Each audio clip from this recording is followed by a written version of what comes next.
Hi community of awesome, I'm Ava J and this is Bookish Pixie. So a question I get a lot, especially when I mention Beyond the Red is the 10th book I wrote, is would you go back and try to publish one of your old manuscripts? And when I was writing those manuscripts and putting them away, I put them away thinking, well, I can always come back to this. And I mean, I can go back to them if I want to.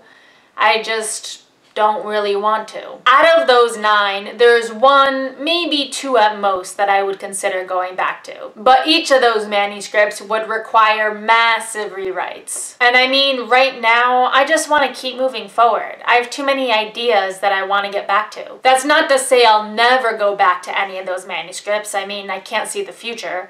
I just don't have the desire to right now. That said, I know oftentimes when people ask, it's because they're scared that if they trunk a manuscript, they'll be wasting all that time and energy they put into it. But I don't consider any of those 9 manuscripts that I wrote a waste at all.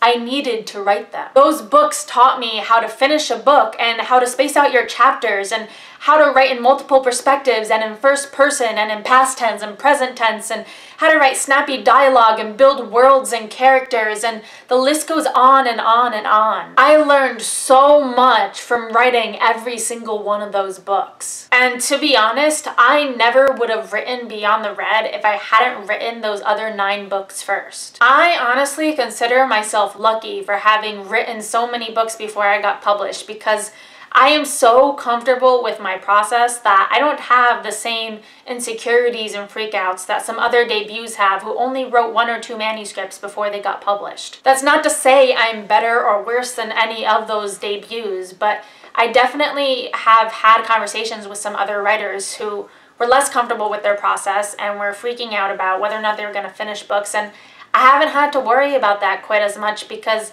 I wrote 9 other books before Beyond the Red, so by the time it got published, I was pretty confident in my ability to write books. That's not to say that I don't have other worries or I haven't had books that didn't behave, made me question my process. That definitely happens and continues to happen. But I am definitely better off for having written and put away those 9 books. And the biggest lesson I learned writing and putting away those manuscripts is writing is never a waste. So whether you put away 1 book or 5 books or 10 books before you get published, be confident in the knowledge that you haven't wasted anything. I firmly believe the more you write, the better writer you'll become, as long as you continue pushing yourself and doing everything you can to keep learning. So if that means writing and putting away 9 books before you get published like me, then so be it. You're going to be a better writer at the end of it. So that's all I got for today. If you liked what you saw, don't forget to subscribe and comment, and I'll see you guys next week.